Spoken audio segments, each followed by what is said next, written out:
saya ingin mengajak siapapun gitu yang ikut mengikuti dialog saya dengan Husnul, ini memahami betul bahwa yang namanya bicara 3 periode masa jabatan presiden harus dimulai dengan kajian akademik yang integratif dan komprehensif. Sehingga kita tidak mengulang kesalahan dari amandemen tahun November 98 dan amandemen 2000-2001. Nggak boleh kita ulang.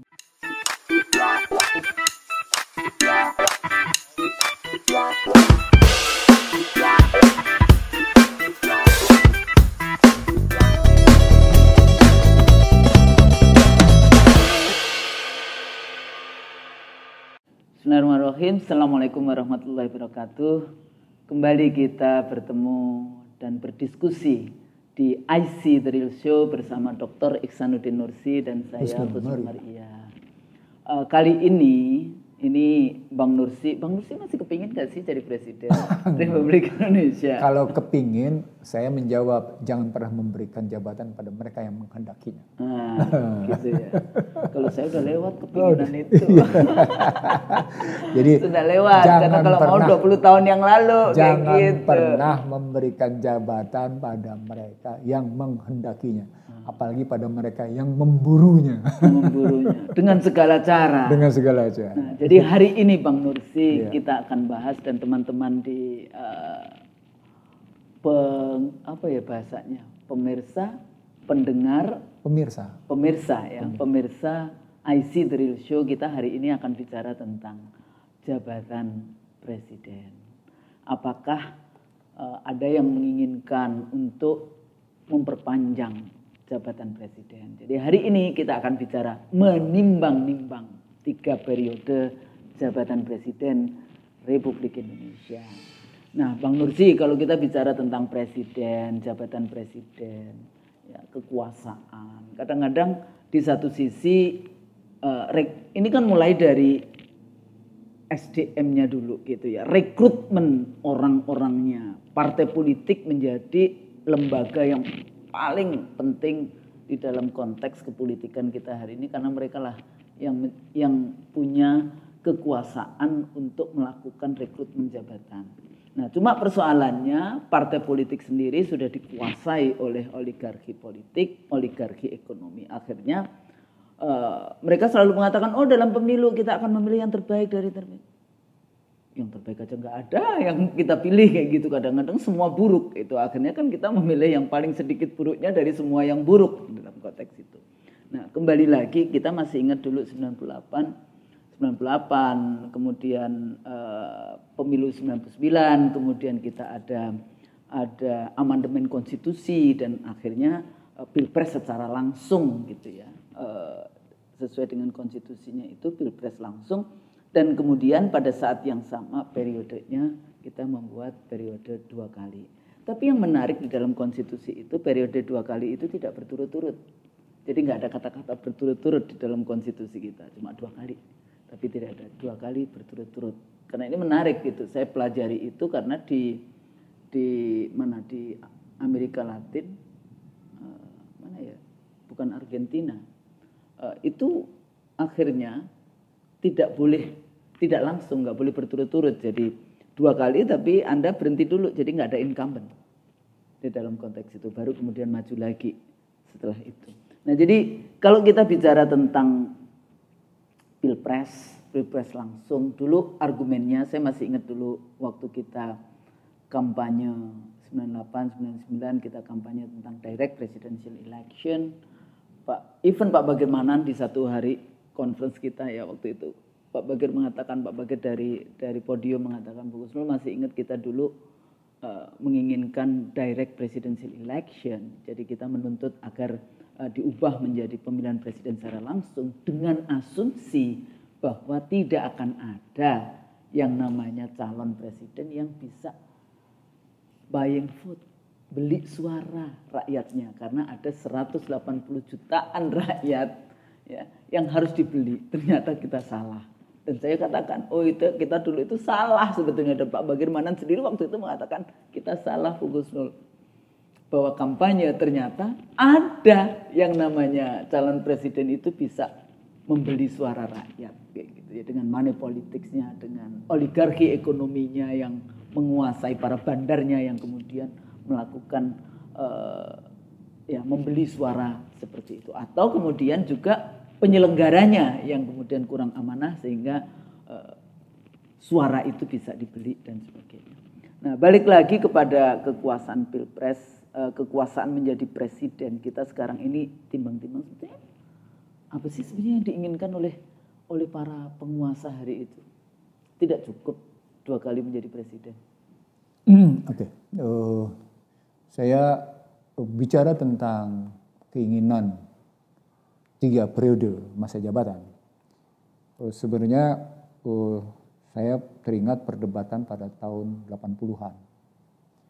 Perdebatan pada tahun 80-an itu Golkar berpendapat, kan waktu itu kita bicara periodisasi berkaitan dengan regenerasi. Regenerasi.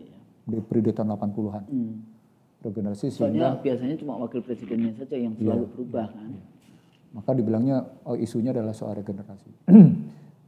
Sejumlah tokoh antara lain Sarwono Kussumaatmadja menuding mereka yang menghendaki periodisasi itu textbook thinking katanya.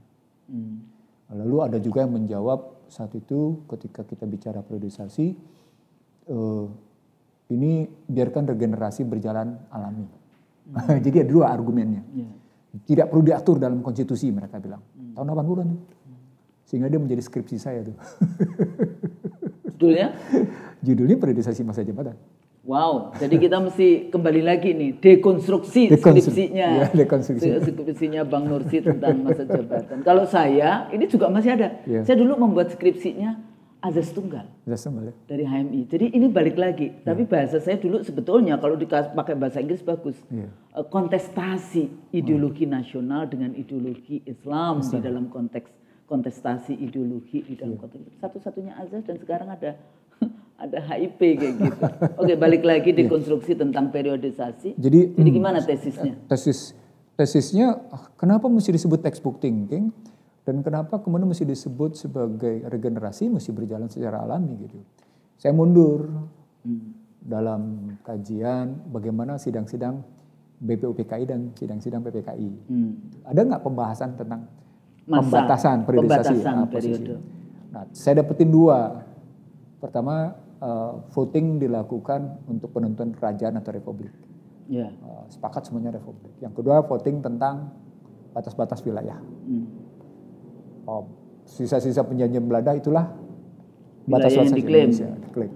Termasuk Papua sesungguhnya. Jadi saat itu sudah masuk dalam dalam posisi. Dan dari sana perdebatan soal masa jabatan presiden tidak ada sama sekali. Dari sana saya kemudian masuk melakukan kajian semantik.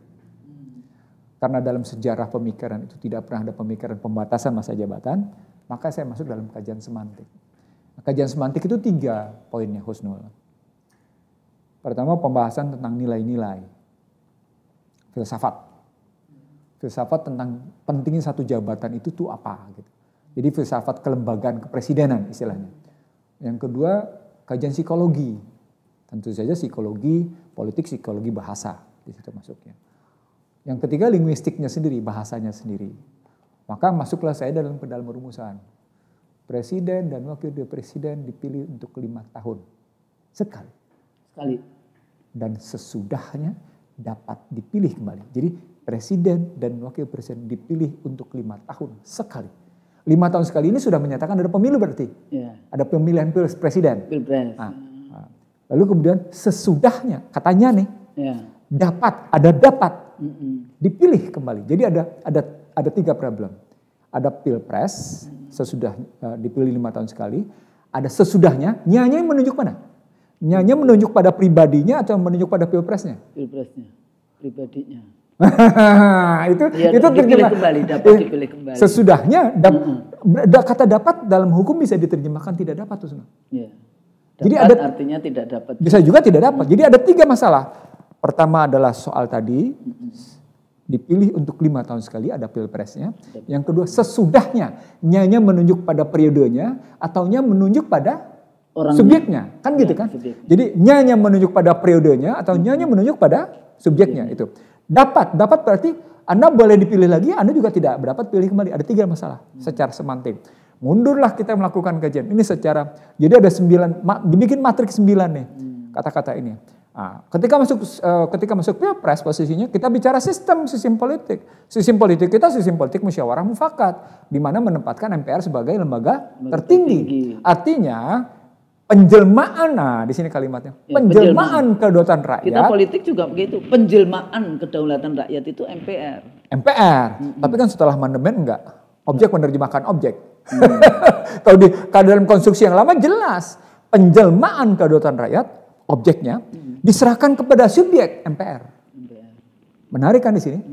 Kalau pada amandemen enggak, kacau, objek diserahkan kepada objek. Kalau dalam Undang-Undang Dasar 45 yang lama, itu objeknya adalah penjelmaan kedaulatan rakyat diserahkan kepada subjek MPR. Pilpresnya sistem politiknya begitu. Berganti ke sistem politik sekarang, dia objek kepada objek. Sehingga tadi modelnya kacau dia. Penjelmaannya kemudian rakyat melakukan pemilihan langsung pada presiden. Pemilihan presiden. Itu sistem politik yang berbeda.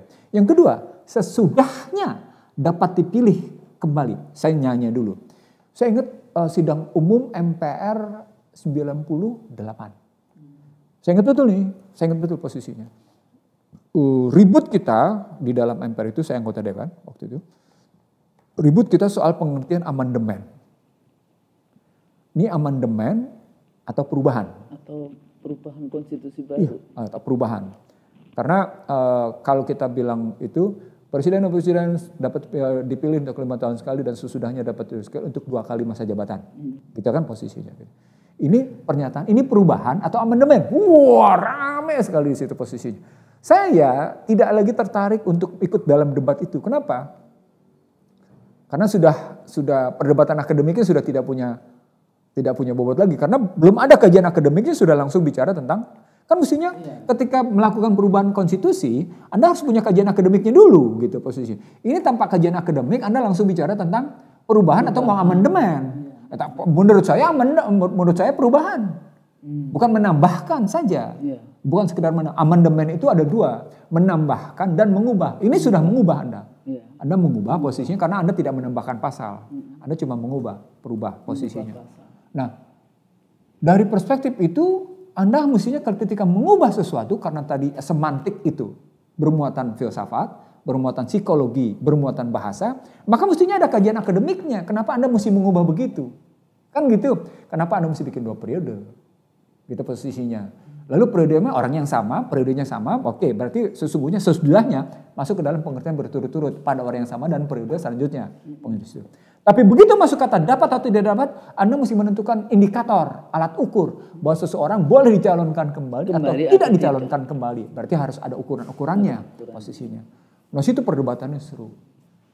Nah, disitulah saya berpendapat melakukan perubahan konstitusi atau melakukan amandemen konstitusi itu memerlukan kajian. Itu setelah reformasi enggak? Iya, November 98 sesudah reformasi. Soeharto sudah lengser dan presidennya sudah Habibie waktu itu gitu.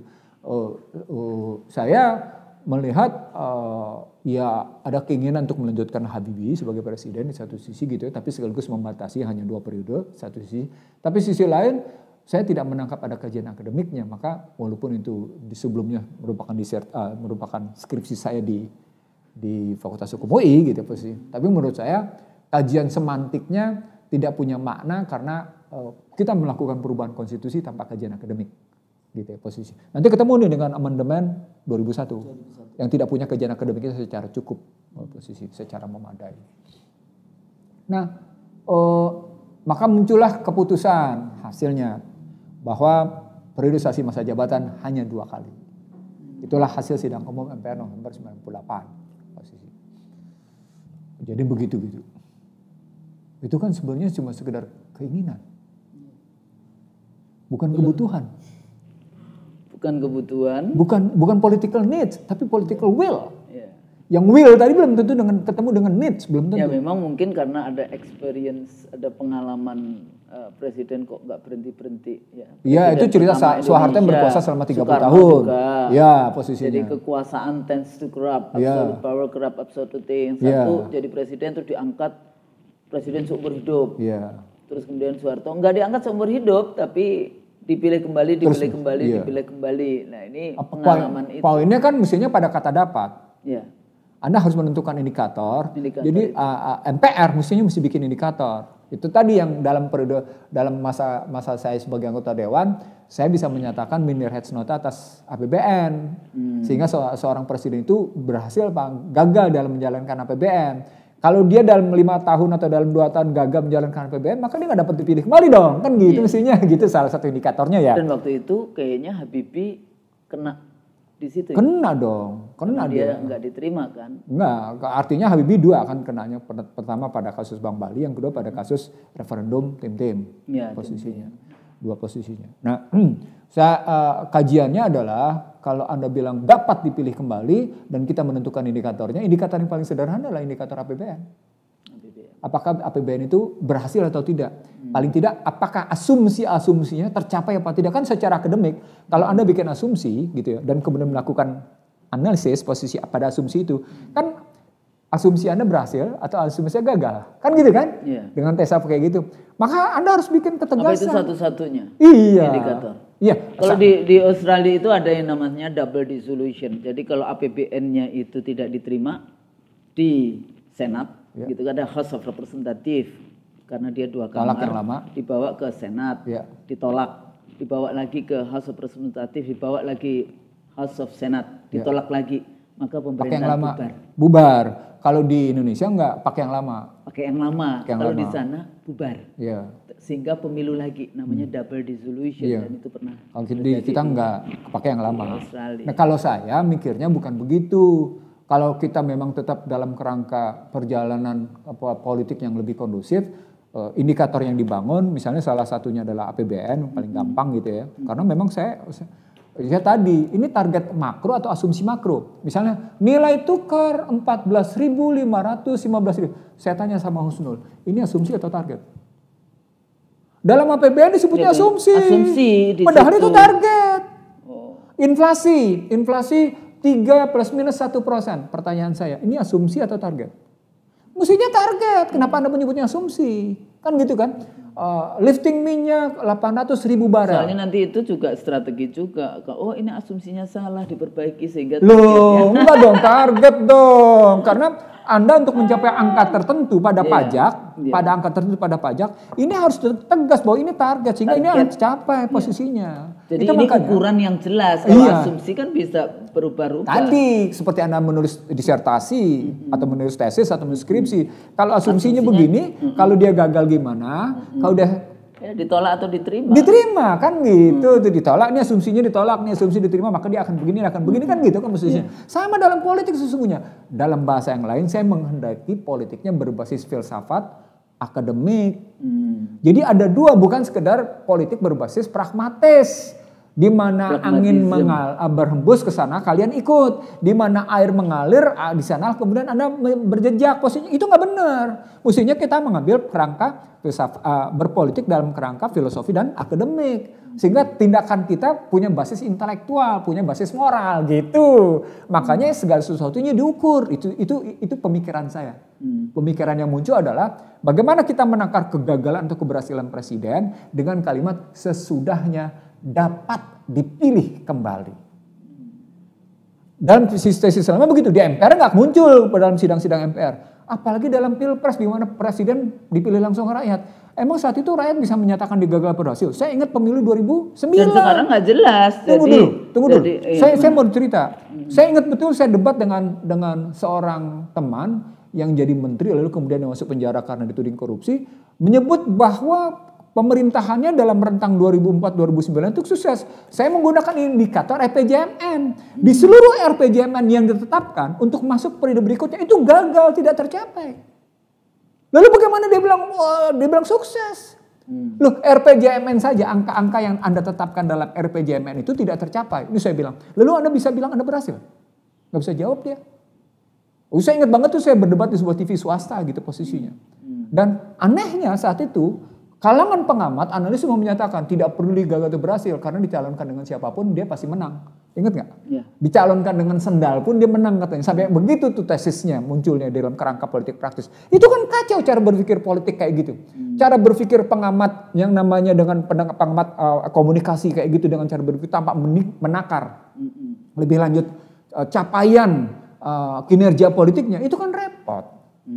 Nah, saya nggak mau model begitu. Model saya adalah Anda sudah menetapkan X nih, maka saya akan lihat X Anda gagal atau berhasil, X Anda ditolak atau diterima, kan begitu. Nah, indikator paling enak adalah memainkan APBN. APBN aplikasi dari kebijakan RPJMN, kan gitu. Jadi ukurannya jelas bisa sekali. Diukur, jadi bisa diukur gitu. Dan bisa diperdebatkan. Misalnya begini.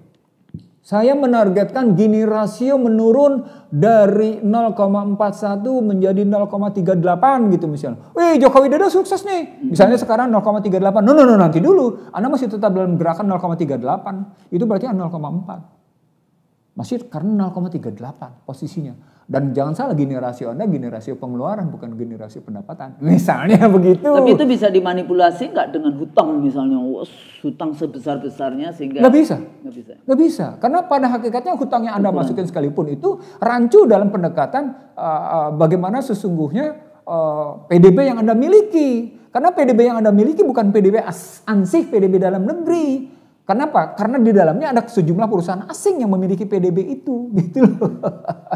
Jadi lagi-lagi ukurannya di RPJMN. Iya, rahasianya adalah RPJMN dan APBN kalau saya. Jadi artinya kalau mau ngambil itu kan saya ngambil itu kan teori saya, pengamatan saya. Jadi artinya ketika saya mengambil cara berpikirnya adalah bagaimana saya bergeser dari era sebelum reformasi, era Orde Baru ke era reformasi, saya mengambil kebijakan pemikiran tepatnya dalam menilai presiden itu harus ada indikatornya. Dan indikator yang bisa dipegang di era reformasi adalah RPJMN. Misalnya Anda teriak-teriak, Husnul Mariah menyatakan nanti pertumbuhan ekonomi akan meroket 7% gitu loh. Saya akan menyediakan lapangan kerja 10 juta. Saya akan membeli Indosat gitu misalnya. Saya akan menghentikan utang luar negeri. Lalu prakteknya? 63 nggak ada. Jadi balik lagi ya dalam konteks ini karena Bang Nursi ini sangat kental dengan political economy, ukuran-ukuran walaupun di RPJMN juga tidak hanya political economy. Betul. Ukurannya banyak. Civil and political right kayak itu juga kita bicara itu terus economic, social and cultural right itu juga masuk kan itu sebenarnya indikator-indikator yang sangat jelas dan Indonesia juga sudah meratifikasi UN Convention di ECOSOC itu. Nah itu kan nanti misalnya di dunia pendidikan seperti apa, kesehatan seperti apa, lapangan kerja tadi ya. Emang lapangan kerja tapi kemudian kita import tenaga kerja bahkan itu yang saya tahu itu ya di Sulawesi Tengah itu sampai yang namanya tukang batu saja kita impor gitu. Kemudian tukang parkir, tukang OB gitu ya. Jadi yang bikin teh pun kita impor. Sementara pada saat yang sama negara kita ini mengirim tenaga kerja. Bangsa Anda kan nggak bisa kerja jadi tukang parkir. Nggak bisa ya. Nggak bisa. Bangsa Anda nggak bisa kok jadi tukang teh. Ini kadang-kadang itu penghinaan luar biasa. Kalau ada menteri menyatakan seperti itu dia harus mundur itu. Karena itu sudah menghina rakyatnya luar biasa. Nah kembali lagi memang dalam banyak teori politik itu juga pemilu itu adalah fungsi warga negara mengontrol apakah pejabat politik itu kita keluarkan dari jabatannya. Dalam siklus ketatanegaraan. Sebenarnya demokrasi itu mengeluarkan pejabat yang busuk-busuk itu dari ini. Jadi bukan demokrasi kemudian sebaliknya. Pengantar ilmu politik menyatakan itu. Pemilu adalah dalam rangka menilai, pemilu adalah sebuah siklus ketatanegaraan, siklus pemerintahan dalam rangka menilai, dalam rangka menegakkan hak rakyat, apakah sebuah pemerintahan itu berhasil menjalankan tujuannya atau tidak. Jadi dia bisa dikeluarkan dari situ gitu ya. Jadi kalau sekarang kan enggak, makanya kalau 2 periode kurang dia mau tambahin lagi kayak gitu. Nah, ketika tapi nggak ada ukurannya. Ini kan persoalan kita bicara tentang indikator. Makanya saya bilang ini orang-orang kebanyakan di Indonesia setelah reformasi yang ada political will. Ketika Anda bicara will atau Anda bicara political, saya nggak pakai will deh. Saya pakai bahasa yang lain. Atau apa? Political desire. Oh, desire. Ketika sampai pada posisi political desire, ini bahaya. Yang ada kerakusan. Rakus. Jadi akhirnya larinya pada rakus pada kekuasaan. Rakus kekuasaan. Penguasaan sumber daya alam, penguasaan. Dalam buku Bangsa Terbelah saya menyebutnya this is a political hunter. Inilah pemburu-pemburu politik, itu pemburu-pemburu jabatan, pemburu-pemburu tahta. Sekarang pertanyaan, apakah kita layak memberikan kekuasaan pada mereka yang berburu tahta? Ya, tadi sejak awal. Jangan berikan kepada orang yang desire untuk itu, karena dia akan cenderung untuk nggak bisa itu. Repot menjalankan amanahnya, mandatorinya repot. Jadi, balik lagi ke dalam jalan cara berpikir kita sekarang. Mekanisme yang kita bangun di sistem politik kita jelas. Partai adalah satu-satunya pemegang saham pemerintahan. Maka partai karena pemerintahan itu artinya menyakup legislatif, eksekutif dan yudikatif. Maka ketika partai mencengkram 3 institusi demokrasi dan kemudian berpengaruh ke dalam institusi media massa, maka sesungguhnya menguasai media massa juga. Termasuk menguasai media massa juga. Kan orang partai-partai juga model yang saya selalu bilang Taksinian dan Berlusconi Itali dan Taksinian Thailand itu kan mereka menguasai media. Nah, artinya ketika ini dikuasai dengan di belakang oligarki partai, oligarki bisnis, maka jadinya istilah tentang political desire tadi, dia menjadi sesungguhnya desire-nya para oligarki. Ini artinya ada upaya status quo. Jadi yang di situ tadi yang mau dipilih 2 kali atau 3 kali sebenarnya boneka ya. Iya. Jadi jatuhnya karena begitu. Ada desire lagi bahwa politiknya dikuasai oleh oligarki ekonominya itu tadi. Dalam bahasa yang lain, formulasi politik adalah gitu ya. Itu sekedar rumusan dari kehendak politik tertentu yang mesti dibaca di belakangnya. Jadi kalau siapa kita the real power. The real powernya siapa gitu loh. Siapa the real desire-nya gitu. Siapa peminat yang sesungguhnya. Siapa yang berhak penghasrat sesungguhnya. Kan ada hasrat, berarti ada penghasrat sesungguhnya. Penghasrat yang sesungguhnya itu mesti dicari. Jadi bukan yang di dalam melihat politik memang tidak bisa hanya melihat yang di atas meja. Bagaimana diskusi di DPR, bagaimana kemudian statement istana, tapi sebetulnya di balik itu kita harus bisa mengurai, mengangkat ini sebetulnya kebijakan ini siapa yang diuntungkan dan siapa yang dirugikan di dalam kebijakan-kebijakan itu kan. Nah, itu ilmu politik bicaranya. Sekarang kalau kita bicara ekonomi politiknya kan itu sudah kelihatan. Kalau oligarki politiknya berketemu dengan oligarki bisnis, tapi di luar itu kemudian ada masalah ideologi, ini lebih parah. Campur ya. Dia berkelindan satu sama kompleks, lain, jadi kompleks dan matrikulasinya menjadi lebih berat. Matrikulasinya. Kenapa lebih berat?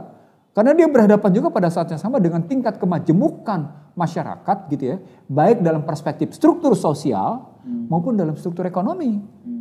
Jadi struktur sosial yang majemuk dengan struktur ekonomi yang majemuk posisinya, dia akan berkelindan dalam konstruksi political desire yang punya hasrat luar biasa untuk mempertahankan kekuasaan, memainkan kekuasaan. Akhirnya terjadilah itu perang.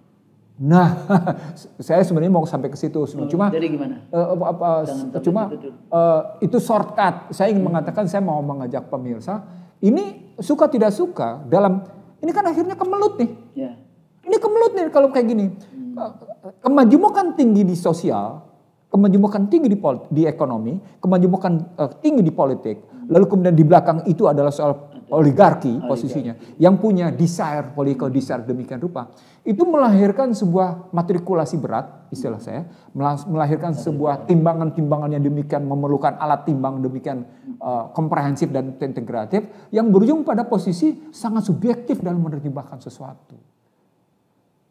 Ujungnya aku adalah hukum itu sendiri, begitu kan? Iya, ujungnya jadi begitu. Walaupun ayamnya the dole. Iya. Ayamnya adalah orang yang di belakang itu tadi. Nah, jadi kembali lagi kepada kita menimbang-nimbang 3 periode. Ya, apalagi sekarang dengan direct presidential election ya, direct presidential election ini ada kelemahannya kan sebetulnya yang tadi saya katakan, ternyata asumsi kita dulu rakyat tidak akan bisa dibeli karena pemilihnya itu ada 180 jutaan kayak gitu, nggak mungkin itu ada calon presiden yang bisa beli, nggak taunya bisa juga karena kalau dihitung-hitung itu menjadi murah dibandingkan nanti proyek yang akan diambil setelah dia menang. Nah, sampai pada posisi itulah I see the real, so berpikir adalah arif dan bijaksana. Kalau bicara tentang 3 kali masa jabatan, presiden itu lebih dahulu dilakukan dengan kajian akademik yang integratif dan komprehensif. Jangan bicara political design. Jadi kita bicara partisipasi politik dulu, bicara diskursus dulu, bicara debat dulu. Jadi tidak langsung 3 periode terus kemudian enggak ini. Lucu, saya sebenarnya waktu itu juga sempat sih di satu TV swasta kayak gitu ya. Itu kemudian ya attacking the person kayak gitu ya dibandingkan bicara tentang pandangan objek masalah, kita. Objek masalah. Saya ajak juga, mari Indonesia ini tuh kan punya kampus-kampus yang luar biasa, punya akademisi yang luar biasa, diajak supaya tidak anti intelektual. Betul. Jadi didiskusikan dulu. Di Afrika Selatan dulu ya perubahan konstitusi itu 2 tahun ya mereka itu melakukan itu sampai 2 jutaan orang berpartisipasi di dalam pemikiran-pemikiran perubahan konstitusinya itu. Husnul, ada tahu nggak Amerika yang terkena kalah perang dagang di 2008 sedemikian mendalam ya, dia tidak malu mengundang 700-an orang dalam rangka bagaimana mengatasi krisis keuangan. 700 orang. Dan dibukukan dengan Financial Query Inquiry Commissions. Komisi penyelidik krisis keuangan. 700 orang diundang. Lalu padahal itu sudah terjadi sudah terpilah, Obama sudah terpilih, lalu Obama mendirikan itu dan sudah terbagi antara 350 miliar di era Bush, 350 miliar di era Obama. Saya ingin mengatakan begini, Amerika yang sudah punya pemikiran demikian rupa dalam konstruksi demokrasi misalnya, contohnya. Dan gitu, sudah established dalam 250 tahun mereka. Walaupun kemudian memang punya masalah dalam struktur antara the Bilderberger, Freemason dengan Gedung Putih dan dengan Federal Reserve-nya, tapi masih berani membuka diri. Itu pasti terlibat di dalam politik. Posisi kayak gitu masih mereka punya Council for Foreign Relationships misalnya gitu, mereka punya CSIS posisinya kayak gitu. Tapi mereka masih buka diri itu. Sama juga di Australia kalau kita bicara tentang terutama kebijakan luar negeri ya di dalam konteks ini, karena dia bipartisan. Jadi tidak hanya partai politik satu aja, Labour saja atau coalition liberal dan national, tapi dia bersama-sama jadi joint committee. Jadi bipartisan politics di dalam konteks menentukan. Saya dulu pernah mengikuti lama itu berbulan-bulan. Jadi mereka merumuskan kebijakan bagaimana hubungan dengan Indonesia. Jadi Australian Foreign Policy, makanya perdagangan itu masuk di Departemen Foreign Policy kan, Foreign Policy and Trade gitu ya. Trade itu masuk di kebijakan di Kementerian Luar Negeri.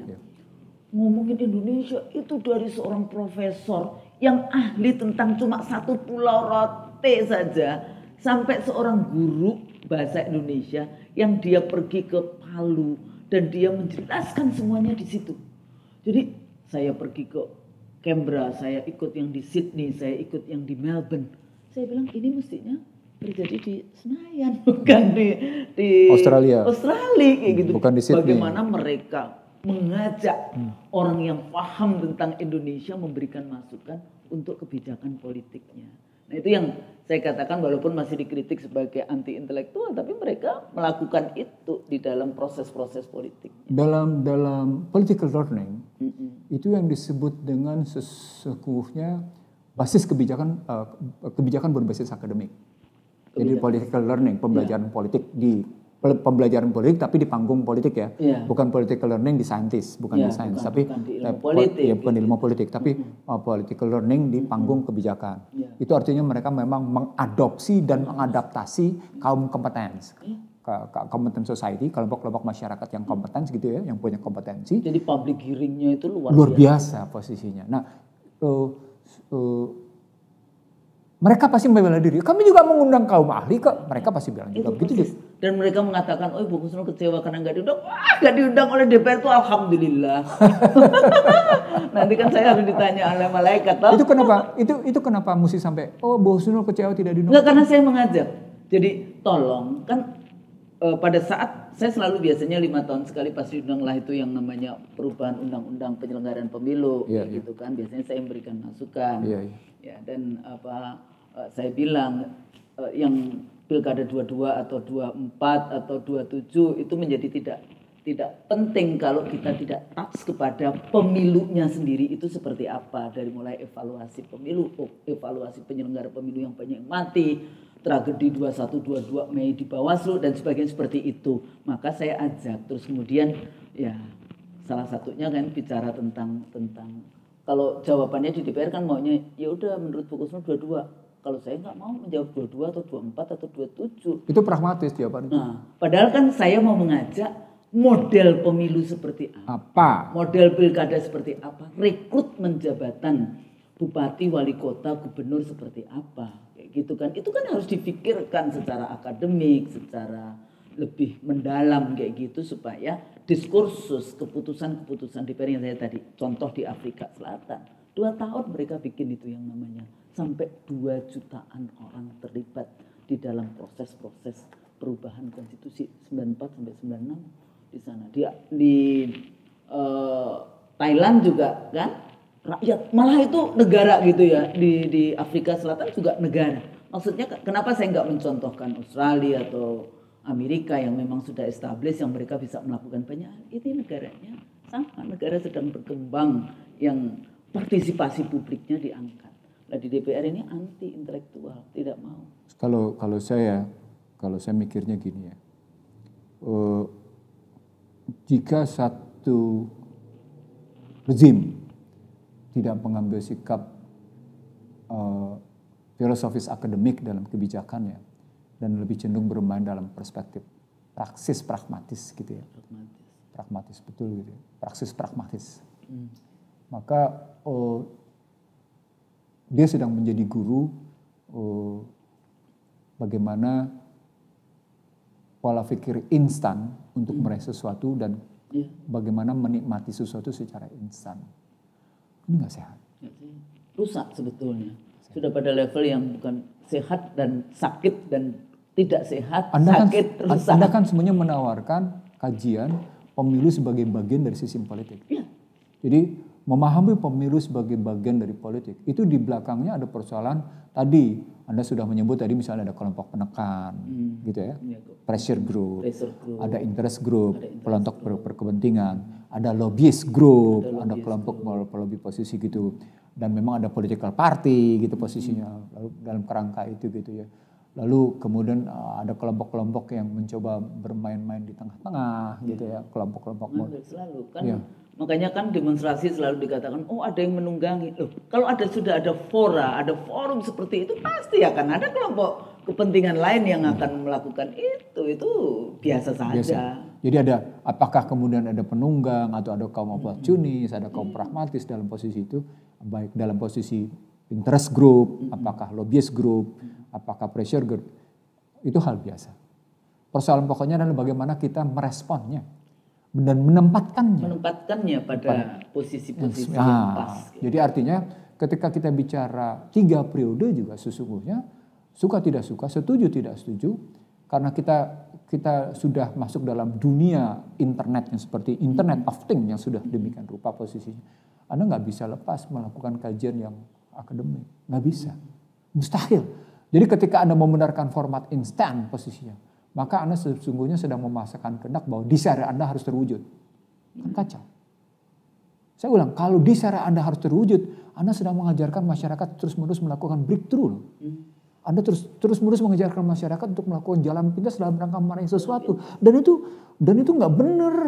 Jadi untuk apa pendidikan? Nah itu makanya nggak benar, itu nggak benar. Pendidikan itu kan proses yang incremental gitu ya. Jadi bukan fast track di dalam konteks itu. Incremental but integral. Integral, ya. Kan proses. Jadi TK, SD, makanya SMP. uni. Ya. Makanya kalau di universitas namanya uni. menyatu dia posisinya. Tapi kemudian terpilah-pilah sesuai dengan bagaimana. Nah, gitu posisinya. Jadi artinya ketika tadi kita sebut sebuah pemerintahan adalah public goods gitu ya posisinya. Dan good governance yang sekaligus adalah public goods posisinya. Dengan begitu stabilitas harganya adalah public goods. Maka stabilitas politik juga adalah jadi public goods. Gitu loh.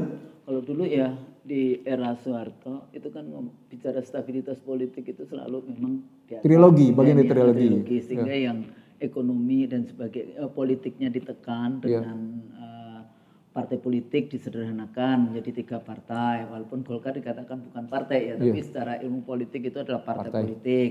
Kemudian partai politik tidak bisa sampai ke desa, tapi kan Golkar karena dia korpri menjadi pendukungnya, dia sampai pegawai negeri sampai ke desa.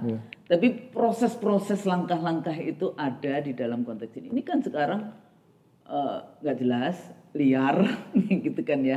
Desire, jadi keinginan-keinginan pragmatis dari kita sendiri nggak tahu hantu nggak enak ya nanti kalau ngomong hantu nanti tolong ditit kayak gitu ya. Kalau kita bicara aktor-aktor politik yang bermain di dalam hal ini, sepertinya sudah nggak ada rasa malu kalau kayak gitu ya di dalam konteks kepolitikan di Republik. Jadi benar kalau gitu political desire-nya ketika Anda bilang tidak punya rasa malu, maka wujudnya berarti ini sekedar hasrat penguasaan. Hasrat dari kerakusan berkuasa. Itu problemnya jadi. Jadi Anda saya dulu kan nggak suka harta tahta wanita. Jangan ngomong dong wanitanya. Nggak taunya dalam prakteknya.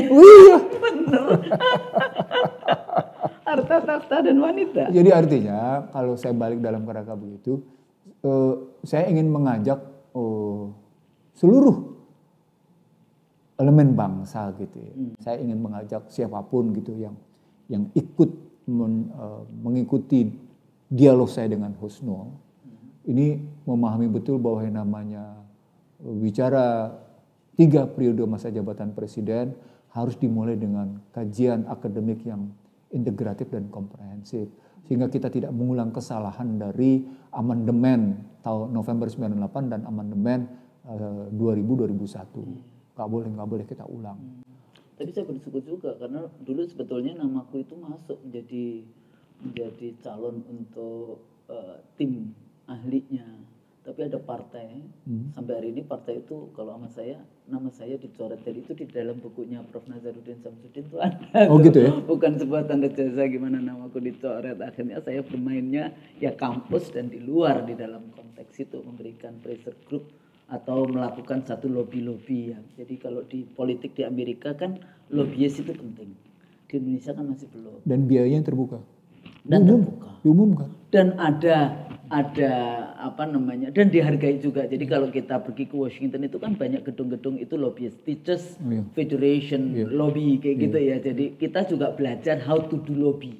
Jadi nggak cuma sekedar. Sebenarnya kan lobby itu dalam bahasa kita silaturahim. Silaturahim untuk berbagi. Gitu. Tapi bukan transaksional. Kayak gitu ya. Jadi memperjualbelikan pasal ayat di dalam undang-undang enggak, tapi pressure misalnya masukkan tentang pasal environment, masukkan tentang pasal gender. Tapi bukan berarti kemudian nanti kalau kayak gitu kamu dukung pasal lain yang itu bertentangan dengan environment, yang itu bertentangan dengan isu gender friendly, bukan yang seperti itu.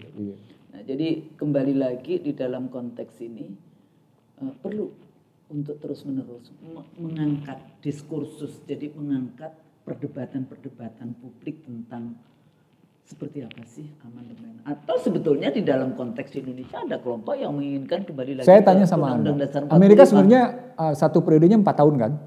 4 tahun kan? Dan dibatasi 2 periode kan? 2 periode. Anda kebayang nggak sebuah negara besar yang kuasanya cuma 4 tahun, dia tetap membatasi 2 tahun. Indonesia gitu. Dan apa sih siapa namanya yang kemarin terakhir Trump? Kalah kan? 1 kali posisinya. Nah, sekarang Indonesia yang 5 tahun mau sudah jadi 2 periode, mau dibikin 3 periode, artinya 15 tahun kan? Maka pertanyaannya menjadi, kenapa mesti 15 tahun? Apa 10 tahun tidak cukup? Apa indikatornya bahwa 10 tahun itu tidak cukup untuk sampai 15 tahun? Ntar jangan-jangan jangan 15 tahun, 20 tahun. Ntar jangan-jangan 20 tahun. Nanti jatuhnya jadi 25 tahun. Ya udah. Seumur hidup udah. ketemu posisi satu generasi. Oh iya kan setengah generasi itu 15 tahun enggak setengah generasi. Mereka selalu bicaranya karena nanti pemerintah itu tidak bisa melanjutkan ya, jadi pembangunan. Nah.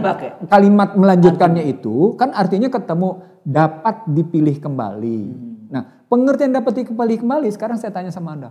Memang rakyat punya vonis untuk kemudian Anda nggak bisa dipilih lagi seantaranya namanya iklim politiknya adalah transaksional. Kan kacau jadinya.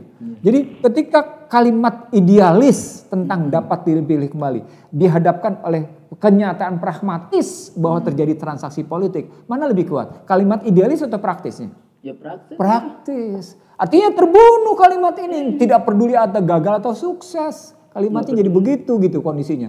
Nah dari kerangka itu kita balik lagi bahwa 3 periode masa jabatan presiden ini sesungguhnya merupakan bagian dari sistem politik yang ternyata sistem politik yang kita ketahui tadi sejak awal kita bilang adalah amburadul yang dalam praktek politiknya pun untuk 3 periode itu berhadapan dengan peradaban politik yang tidak sehat.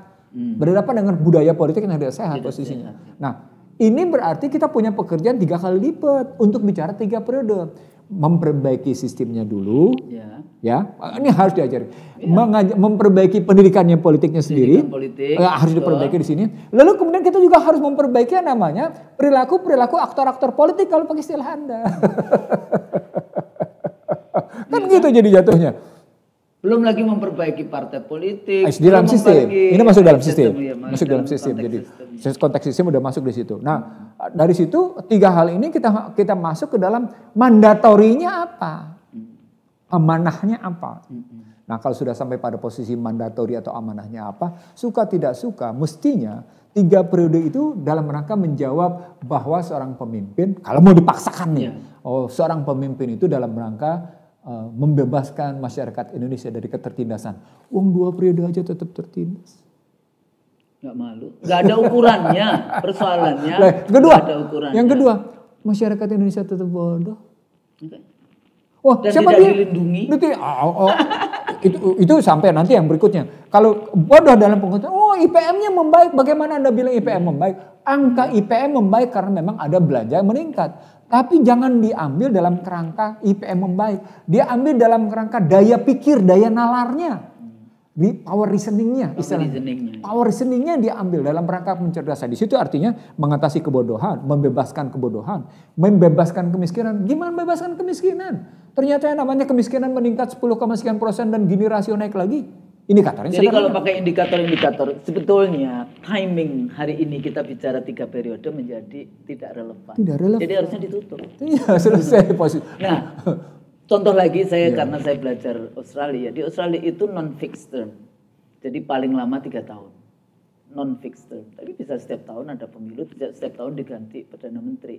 Nah, waktu saya tanya kepada profesor saya, gimana kok Australia menggunakan non-fixed term? Dia bilang, itu bagian dari kontrol warga negara. Karena di Australia juga wajib memilih kan, compulsory voting. Jadi itu sebagai satu kontrol dari negara, dari rakyat, bukan dari negara, dari rakyat terhadap pemimpinnya. Sehingga kalau pemimpin ngaco-ngaco, kita bikin gimana caranya supaya ganti sehingga ada pemilu. Dalam bahasa yang lain, kontrak politik 5 tahun itu tidak mati. Kalau pakai model Australia, non-fixed term itu sebetulnya menggambarkan bahwa kontrak politik antara mereka yang terpilih dengan pemilik kedaulatan rakyat itu tidak mati. Kalau nggak take it for granted, dipilih di awal, kemudian langsung jalan 5 tahun. Harus 5 tahun, harus ini. Makanya kalau kita bicara, kita mengkritik, ada impeachment, udah langsung kita dianggap akan melakukan kudeta. Artinya dia bertentangan dengan tema siapa sesungguhnya pemilik kedaulatan rakyat. Jadi yang berdaulat itu rakyatnya. Rakyatnya. Dan karena amandemen dalam konstruksi pelaksanaan kedaulatan rakyat objek terhadap objek dan dilakukan kedaulatan rakyat gitu dilaksanakan oleh undang-undang kan objek dengan objek berarti ada masalah, maka sesungguhnya harus kita perbaiki adalah kerangka sistem politiknya dulu, jangan bicara 3 periodenya dulu.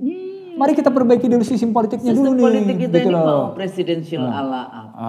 Iya. Ya, jadi kita harus dekonstruksi juga kan tadi Iya. Bang Nursi di Iya. dalam skripsinya mesti harus Dekor. diangkat lagi Iya, itu iya, iya. PPU, Iya, PK, PKI. kemudian PPKI dan Iya. sebagainya dalam konteks itu para pendiri bangsa kita dulu seperti apa. Iya. Dan sebetulnya perdebatan-perdebatan konstituante itu juga luar biasa di dalam konteks itu. Poinnya adalah bagaimanapun seorang presiden itu menjandang amanah kata pembukaan. Yang saya bilang tadi membebaskan ketertindasan, kebodohan, kemiskinan, ketimpangan dan kehinaan. Selama ini tidak dijalankan atau gagal dilaksanakan, dia tidak layak dipilih kembali. Kalau kita tertindas dalam ekonomi, lo gagal. Kalau lo tetap bodoh, ya lo nggak usah terpilih lagi. Kalau masyarakat Anda tetap miskin misalnya dengan dikatakan, berarti nggak. Kalau Anda tetap menghadapi posisi ketimpangan generasi dengan generasi dalam posisi ras, dalam posisi ekonomi juga bawah. Apalagi kemudian Anda tetap dianggap sebagai bangsa Indon misalnya gitu. Ya, bahkan kan terhina. Di panggung politik internasional, regional Anda tidak mendapat tempat yang layak gitu. Padahal Anda bangsa yang besar, Anda gagal. Dan maka berarti nggak usah berpikir 3 periode gitu misalnya. Jadi perbaiki dulu sistem yang sekarang ini berantakan. Dengan indikator-indikator yang jelas gitu. Dengan Kalau saya ukur. dari dulu sebetulnya going back again to apa namanya yang tadi dikatakan penjelmaan Kedaulatan rakyat itu adalah MPR. Ya. Jadi empowering MPR itu menjadi tugas kita hari ini sebetulnya. Ya, tapi mereka bicaranya cuma GBHN itu bukan dalam rangka kita memperbaiki model berpikir sistem politik yang amburadul. Ya, karena mereka lagi-lagi cara berpikir yang pragmatis itu tadi, Iya, gitu kan. Kembali lagi model kedaulatan, jadi penjelmaan majelis permusyawaratan rakyat. Ini kan 3 kata yang dahsyat. Dahsyat ya. Di situ ada majelis, ada permusyawaratan, ada rakyat. Dia menjadi apa yang tadi Bang Nursi katakan penjelmaan dari kedaulatan rakyat. Nah ini jangan kemudian menjadi ompong kalau menurut saya karena sebetulnya dia bisa menjadi kekuatan dari pemersatu bangsa kita hari ini. Ya, jadi jangan dimasukkan dia ompong dan lumpuh. Ompong lumpuh nggak punya dan rapat cuma setahun sekali hanya menyumpahi dalam rangka sumpah presiden. Artinya dan sumpah presiden pun dia tidak yang menyumpah kayak gitu kan. Karena Mahkamah Agung yang hanya jadi apa itu kalau organisasi wedding organizer itu. Jadi poinnya kalau kita ambil lagi dalam kerangka tadi kata-kata dapat dipilih kembali nggak perlulah berpikir 3 periode karena kata dapat ini harus diterjemahkan secara filosofis akademik. Terjemahkan dulu ini, bikin dulu nih kejelasannya nih. Maka diperlukan undang-undang. Ini mau yang tadi ukuran mau ditaruh di mana? Bisa diterjemahkan ke dalam undang-undang kepresidenan. Oke. Enggak maksudnya itu harus keluar dari ini. Undang-undang kepresidenan harus memasukkan pasal-pasal ukuran-ukuran itu. Jadi tidak semerta-merta Anda bikin KSP gitu. Karena di dalam undang-undang kepresidenan pun kita ngatur. Perlu nggak KSP? Perlu nggak West Wing misalnya? Gitu misalnya. West Wing ini perlu nggak? KSP ini perlu nggak? Contoh. Dan anggaran tuh nggak ada loh itu. Makanya. Duitnya di mana? Apalagi kemudian perlu nggak kemudian mengeluarkan dana buzzer? Di undang ke istana ada gambarnya itu. Iya, makanya. Jadi artinya dalam balik lagi ya. Jadi dengan kata dapat dipilih kembali, diterjemahkan ke dalam kelembagaan perlunya lembaga kepresidenan, lalu kemudian kita bikin indikator-indikatornya, lalu kita bertanya masyarakat, situasi ini begini, ini ada pemikiran untuk 3 periode, 3 periode ini begini, bagaimana menilainya? Dia juga pertanyaan, disebar posisinya, tanyakan ke seluruh. Jadi begini, tadi Anda bicara tentang bertanya pada perguruan tinggi, itu namanya knowledge landscape. Knowledge landscape-nya bagaimana kita, misalnya kalau untuk kawasan Jakarta jangan tinggalkan UI misalnya. UI-nya dipanggil siapa? Oh iya Fakultas Ilmu Sosial Ilmu Politiknya sama Fakultas Ekonominya gitu posisinya. Misalnya dipanggil Fakultas Hukumnya diambil posisi 3 gitu. Lalu ditanya lagi pada yang di Jawa Tengah gitu posisinya. Lalu ditanya lagi di Jawa Timur, ditanya lagi yang Sumatera, semuanya ditanya posisi.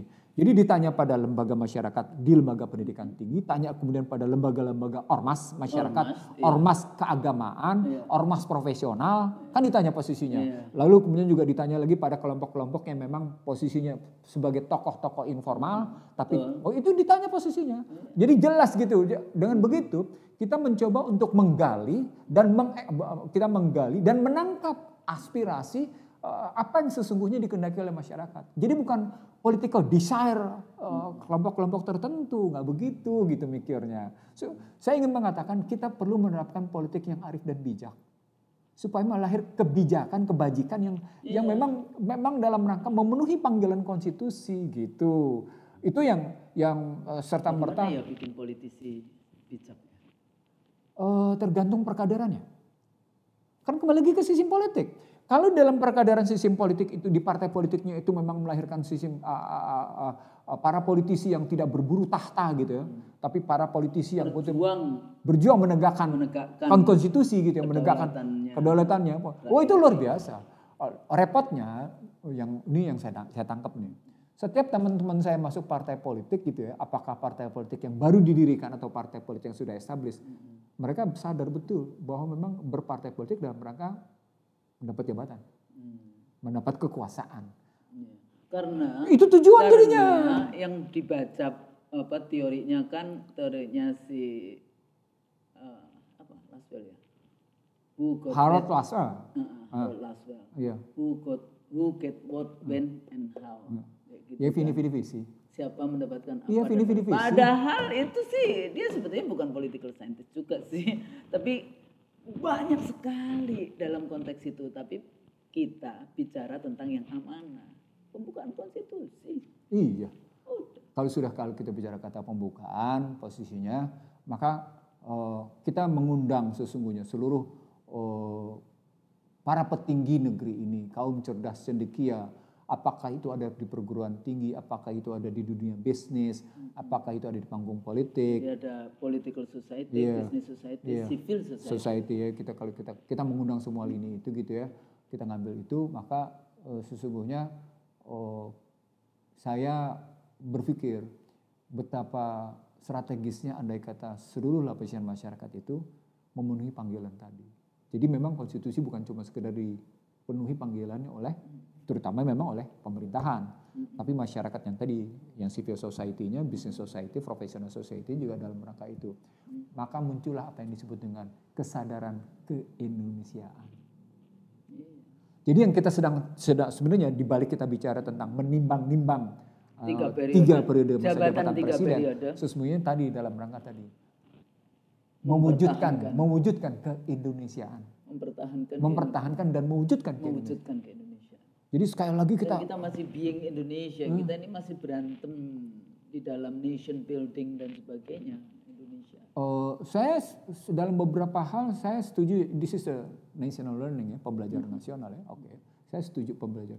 Tapi kalau kita bilang this is a nation learning, bukan nasional ya, nation learning, pembelajaran bangsa-bangsa gitu posisinya.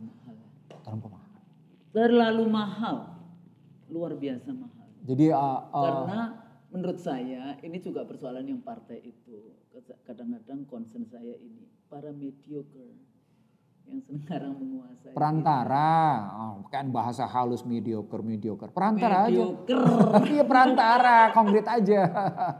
Kelompok mediocre kayak gitu kan. Kalau kita bicara ini akhirnya ya begini. Kalau dulu kan kita bisa mencari ya para pemimpin tokoh yang luar biasa. Padahal ya Husnul ya, dalam terminologi Industrial 4.0 atau dalam situasi Internet of Things, para mediocre itu sudah dibunuh loh, dalam tanda petik. Orang sekarang kita sulit lagi mencari perantara orang karena sudah bisa dipangkas langsung antar konsumen dengan yang namanya produsen ketemu lewat yang namanya IT. Cuma tinggal posisinya bagaimana barang-barang posisi ICT posisi dapat gitu posisi. Nah dalam politik ternyata tidak semudah itu untuk memangkas mediocre. Malahan itu digunakan untuk mempertahankan kuasa, makanya muncul buzzer ya. Jadi itu persoalannya, kita itu akal bulusnya itu kasihan juga ya bulus. Kenapa kita selalu menggunakan bulus gitu? Padahal bulus cantik juga di dalam konteks itu. Akal bulusnya itu di situ. Jadi apa ini Husnul ya, kita tidak boleh mengambil hal-hal negatif dari satu perkembangan zaman. Kita harus mencari hikmahnya. Jadi artinya mencari hal-hal yang positif. conclusionnya. Jadi kita mencari hikmahnya. Kita mencari hal-hal yang positif dari sebuah perkembangan. Ujian yang diberikan oleh Tuhan. Iya, posisi. Dengan begitu kita tetap punya semangat terus. Ya. Kita nggak boleh kemudian putus asa. Iya, kita punya semangat gitu dari posisi. Misalnya sekarang tadi kita mengambil hikmah dari kemajuan teknologi. Oh iya, ini memang dipangkas para mediocre. Dalam politik ternyata bukan sekedar memangkas itu, tapi memunculkan buzzer. Oh iya, ini berarti makin menguatnya sebuah era fitnah gitu ya, era kepalsuan gitu posisinya. Era fitnah, era kepalsuan. Iya, gitu posisinya. Orang-orang yang nggak bisa dipercaya, malah dianggap baik, yang kayak gitu-gitu kan, gitu, ya. Kebalik-balik semuanya. Nah itu kita ngambil hikmahnya bahwa kesejatian akan kesesuaian akan kesejatian. Saya ulang ya, kesejatian akan relevan, konsisten, relevan. Jadi kesesuaian akan kesejatian akan kesesuaian itu mahal hari ini ya. Apalagi semua nanti dirupiahkan itu ya. Jadi ini unaccountable. Jadi jangan berpikir bisa membeli kita, gitu karena Anda nggak akan mampu membeli kita. Unaccountable. Jadi, nah tadi kalau kita nimbang-nimbangi memang dalam rangka bagaimana mandatori konstitusi itu bisa terpenuhi. Iya, mandatori konstitusi. Nah, disitulah tadi kesesuaian akan kesejatian akan kesejatian. Nah, kenapa? Karena kita dalam rangka memenuhi panggilan konstitusi. Nah, di dalam konteks itu Bang Nursi, ini teman-teman bikin indikator. Iya. Semuanya tanya kepada diri sendiri, kayak gitu kan. Apakah kita sudah sejahtera di dalam kebijakan ini? Tapi jangan cuma kita, ya mungkin saja kalau Anda penjilat yang sejahtera juga kayak gitu. Tapi tetangga kita ada yang masih miskin. Apakah negara mengurus sekarang malah tambah luar biasa karena kita ada pandemi, semua hal di situ bisa kita lihat. Nah itu ukuran-ukuran. Jadi sekarang ini Anda kok bicara tentang tiga periode sementara kita sedang bicara tentang bagaimana hak hidup warga negara karena pandemi COVID-19. Boleh nggak saya menyampaikan pesanan moral? Apa? Satu pesan moral saya adalah jangan mempertontonkan kerakusan. Saya ulang ya. Jangan pernah mempertontonkan kerakusan. Jangan pernah mempertontonkan kerakusan. Di tengah ketidakjujuran sudah tergelar sedemikian rupa. Jadi ada kata buntutnya. Jadi kalau mempertontonkan kerakusan, jadi kalau rakus gak dipertontonkan boleh?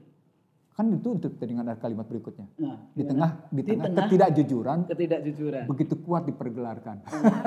Jadi Anda sudah tidak jujur, Anda rakus, Anda pertontonkan di tengah semua rakyat sedang menderita.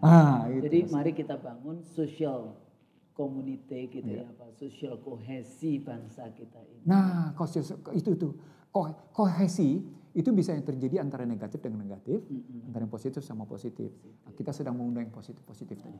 Jadi kita harus positive thinking. Karena nama saya kan Husnul. Jadi harus berhusnul. Saya ketemu dengan Husnul itu kalau dicari akar katanya ketemu dengan ihsan. Ihsan nama Husnul sama. Jadi kita harus berhusnudzon, kita harus berpikir positif, mencari hikmahnya untuk kebaikan bangsa dan negara. Insya Allah ini semua di dalam rangka membangun peradaban bangsa, terutama peradaban politik kita. Mulai dari jangan menimbang-nimbang 3 periode sebelum Anda timbang semua indikator-indikator yang ada. Saya pikir sampai di sini diskusi kita, tentu saja ini bahasan yang 1 semester sih sebetulnya. Iya. Tapi nggak apa-apa. Kalau di Fakultas Hukum itu 2 kredit 1 semester. 2 kredit. 1 semester. 1 semester tapi yang 2 kredit. Ini sebagai pemicu sebetulnya diskusi-diskusi teman-teman di luar sana ya untuk terus-menerus memperhatikan setiap kali kita mau membuat satu perubahan dan sebagainya, pikirkan indikator-indikator yang jelas gitu ya. Ajak debat, ajak semua kelompok untuk memikirkan sehingga kita ada channeling kan sebetulnya, ada avenue untuk setiap suara rakyat itu diperhatikan di dalam politik. Ini kan musyawarah itu tadi menjadi sangat penting. Saya pikir di situ kalau kami salah kami mohon maaf. Billahi taufik wal hidayah. Wassalamualaikum warahmatullahi wabarakatuh. Waalaikumsalam warahmatullahi wabarakatuh.